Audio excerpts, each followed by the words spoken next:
Key rice video வரும் பாருங்க. Key rice அழகா வருது பாருங்க, பொலன்னு இப்படி என்ன காலிஃப்ளவர் எக் குருமா சில்லியா செய்யற மாதிரி வருமா.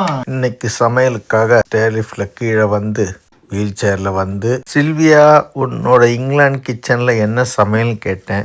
கீ ரைஸும் காலிஃப்ளவர் குருமாவும் சொன்னான். என்னோட வீல் சேர் ரைஸ் பண்ணிட்டேன். சில்வியா அதுக்குள்ள ரைஸ் எல்லாம் கலந்து வச்சுட்டேன். பாருங்க, எல்லாம் கட் பண்ணி ரெடி பண்ணி ப்ரிப்பேர் பண்ணி பர்ஃபெக்டாக வச்சுட்டேன். ஃபர்ஸ்ட்டு கீ ரைஸ் செய்யறதுக்கு ஒரு வானில் எண்ணெய் ஊற்றிட்டு கீ ரைஸ் ஃபர்ஸ்ட்டு பண்ணிடுறேன். அதுக்கப்புறமா காலிஃப்ளவர் குருமா செய்யணும்.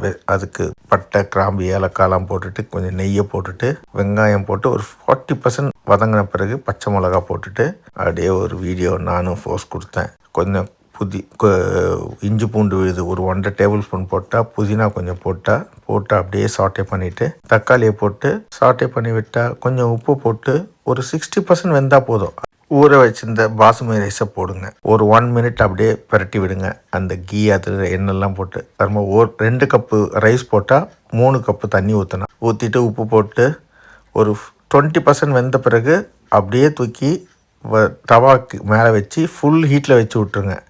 10 மினிட்ஸுக்கு கழிச்சு நல்லா பாயில் பேப்பர் போட்டு எங்கேயும் ஸ்டீம் வெளில போகாமல் அப்படியே போட்டு ஸ்லோ ஃப்ளேமில் விட்டால், அடுத்து இன்னொரு வானிலை எடுத்தால் அதே மாதிரி ஸ்பைசஸ்லாம் போட்டால் பட்டை, கிராம்பு, ஏலக்காய், சோம்பு போட்டு வெங்காயத்தை போட்டு சாட்டே பண்ணி விட்டுட்டு அதுக்குள்ளே இதுக்கு தேவையான தேங்காய், முந்திரி, கசகசா, பச்சை மிளகாலாம் போட்டு அரைக்கிறதுக்கு ஒரு விழுது மாதிரி அரைச்சி வச்சுக்கிட்டா, வெங்காயம் வதங்கிடுச்சு. இஞ்சி பூண்டு விழுதை போட்டால் இஞ்சி பூண்டு விழுந்து போட்டு சாட்டே பண்ணிக்கிட்டே இருக்கும்போது தக்காளியை போட்டு கொஞ்சம் புதினா, கொத்தமல்லி இல்லை அதனால புதினா போட்டால், அதுக்கு மேலே கொஞ்சமாக 1/4 டேபிள் ஸ்பூன் மஞ்சள் தூள், 1/2 டேபிள் ஸ்பூன் மிளகாய்த்தூள் போட்டு தனி மிளகாய்த்தூள் போட்டு ஒரு 1 மினிட்ஸ் கழிச்சு சாட்டே பண்ணி கொஞ்சம் தண்ணி ஊற்றிட்டு வதங்கின அப்புறம் பச்சை வாடை போன மாதிரி ரா ஸ்மெல் போனோடனே அந்த காலிஃப்ளவர் போட்டு உப்பை போட்டு ஒரு கப்பு தண்ணியை ஊற்றி அந்த தண்ணியிலே வேகட்டும்னு சொல்லி விட்டுட்டா அதுக்குள்ளே கீ ரைஸ் ரெடி ஆயிடுச்சு. பாருங்கள் எவ்வளோ சீக்கிரம் எல்லாம் நடக்குது. அது மேலே கொஞ்சம் நெய்யை ஊற்றி விட்டுட்டு ரெடி பண்ணி வச்சுட்டா.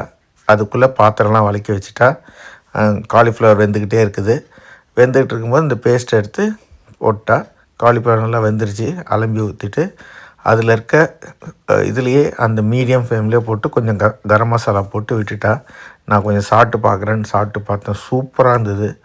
முட்டையை போட்டால் அப்புறம் என்ன சொன்னால் காலிஃப்ளவர் முட்டை குருமா மாதிரி பண்ணிட்டா. சாப்பாடு ரெடியாக எப்படி வந்திருக்கு பாருங்கள். நீங்களும் உங்கள் வீட்டில் ட்ரை பண்ணுங்கள். எப்படி வந்து ரிசல்ட் சொல்லுங்கள். கண்டிப்பாக மெசேஜ் பண்ணுங்கள். Thank you for support.